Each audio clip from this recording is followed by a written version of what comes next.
ಹೇಗಿದ್ದೀರಾ? ನಿಮಗೆಲ್ಲ ನಮ್ಮ ಚಾನಲ್ ಜೆಎಸ್ ಜ್ಞಾನ್ ಹಬ್ಗೆ ಸ್ವಾಗತ. ಇಂದು ನಾವು ಶಿಕ್ಷಕರ ದಿನದ ವಿಶೇಷವಾದ ಸರಳವಾದ ಮತ್ತು ಸುಂದರವಾದ ಭಾಷಣವನ್ನು ಹೇಗೆ ಮಾಡೋದು ಅನ್ನೋದನ್ನು ತಿಳ್ಕೊಳ್ಳೋಣ. ಅದಕ್ಕಿಂತ ಮುಂಚೆ ದಯವಿಟ್ಟು ನಮ್ಮ ಚಾನಲನ್ನು ಸಬ್ಸ್ಕ್ರೈಬ್ ಮಾಡ್ಕೊಳ್ಳೋದನ್ನು ಮರೆಯಬೇಡಿ. ಯೂಸ್ಫುಲ್ ಆಗಿರೋರಿಗೆ ಶೇರ್ ಮಾಡಿ ಮತ್ತು ಒಂದು ಲೈಕ್ ಕೊಡೋದನ್ನು ಸಹ ಮರೆಯಬೇಡಿ. ದಯವಿಟ್ಟು ವಿಡಿಯೋವನ್ನು ಕಂಪ್ಲೀಟಾಗಿ ವಾಚ್ ಮಾಡಿ. ಇದು ಅತ್ಯಂತ ಸರಳವಾದ ಭಾಷಣ ಆಗಿದೆ. ನೀವು ಒಂದ್ಸರಿ ಕೇಳಿಸ್ಕೊಂಡು ಹೋದರೆ ಸಾಕು, ಅಲ್ಲಿ ಪಟಪಟ ಅಂತ ಹೇಳ್ಬಿಡ್ಬೋದು. ಓಕೆ, ಶಿಕ್ಷಕರ ದಿನದ ವಿಶೇಷವಾದ ಭಾಷಣ. ಮಾನ್ಯ ಮುಖ್ಯೋಪಾಧ್ಯಾಯರೇ, ಗೌರವಾನ್ವಿತ ಶಿಕ್ಷಕರೇ ಹಾಗೂ ಪ್ರಿಯ ವಿದ್ಯಾರ್ಥಿಗಳೇ, ಎಲ್ಲರಿಗೂ ನನ್ನ ಹೃತ್ಪೂರ್ವಕ ನಮಸ್ಕಾರಗಳು.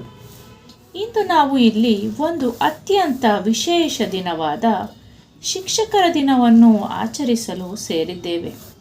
ಸೆಪ್ಟೆಂಬರ್ 5ರಂದು ನಾವು ಶಿಕ್ಷಕರ ದಿನವನ್ನು ಆಚರಿಸುತ್ತೇವೆ. ಈ ದಿನದಂದು ನಾವು ಭಾರತದ ದ್ವಿತೀಯ ರಾಷ್ಟ್ರಪತಿ, ಮಹಾನ್ ತತ್ವಜ್ಞಾನಿ, ಅಸಾಧಾರಣ ಇಚ್ಛಾಶಕ್ತಿಯುಳ್ಳ ಶಿಕ್ಷಕರಾದ ಡಾಕ್ಟರ್ ಸರ್ವೇಪಲ್ಲಿ ರಾಧಾಕೃಷ್ಣನ್ ಅವರ ಜನ್ಮದಿನ. ಶಿಕ್ಷಕರು ನಮ್ಮ ಜೀವನದಲ್ಲಿ ತಂದೆ ತಾಯಿಯ ನಂತರ ಅತ್ಯಂತ ಮಹತ್ವ ಸ್ಥಾನವನ್ನು ಹೊಂದಿದ್ದಾರೆ. ಅವರು ಕೇವಲ ಪಾಠವನ್ನು ಬೋಧಿಸುವುದಲ್ಲದೆ ಜೀವನವನ್ನು ಹೇಗೆ ನಡೆಸಬೇಕು ಎಂಬುದನ್ನು ಕಲಿಸುತ್ತಾರೆ. ಶಿಕ್ಷಕರು ನಮ್ಮಲ್ಲಿ ಆತ್ಮವಿಶ್ವಾಸವನ್ನು ತುಂಬುತ್ತಾರೆ. ಸರಿ ತಪ್ಪುಗಳನ್ನು ಗುರುತಿಸುವ ಇಚ್ಛಾಶಕ್ತಿಯನ್ನು ನಮ್ಮಲ್ಲಿ ತುಂಬುತ್ತಾರೆ.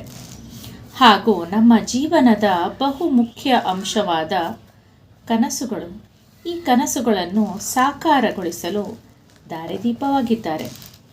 ಒಬ್ಬ ಉತ್ತಮ ಶಿಕ್ಷಕ ಎಂದರೆ ವಿದ್ಯಾರ್ಥಿಯ ಭವಿಷ್ಯವನ್ನು ಬೆಳಗುವ ನಂದಾದೀಪವೇ ಸರಿ. ಶಿಕ್ಷಕರ ಪರಿಶ್ರಮವಿಲ್ಲದೆ ಸಮಾಜದ ಪ್ರಗತಿ ಅಸಾಧ್ಯ. ಆದ್ದರಿಂದ ನಾವೆಲ್ಲರೂ ಇಂದು ನಮ್ಮ ಶಿಕ್ಷಕರಿಗೆ ಗೌರವ ಸಲ್ಲಿಸೋಣ.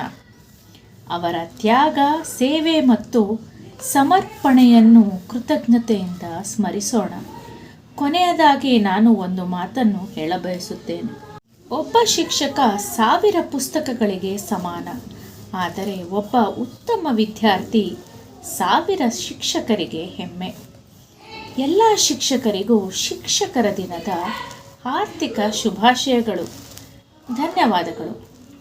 ಇದೇ ರೀತಿಯ ವಿಡಿಯೋಸ್ಗಾಗಿ ದಯವಿಟ್ಟು ನಮ್ಮ ಚಾನಲನ್ನು ಸಬ್ಸ್ಕ್ರೈಬ್ ಮಾಡ್ಕೊಳ್ಳೋದನ್ನು ಮರಿಬೇಡಿ. Thank you.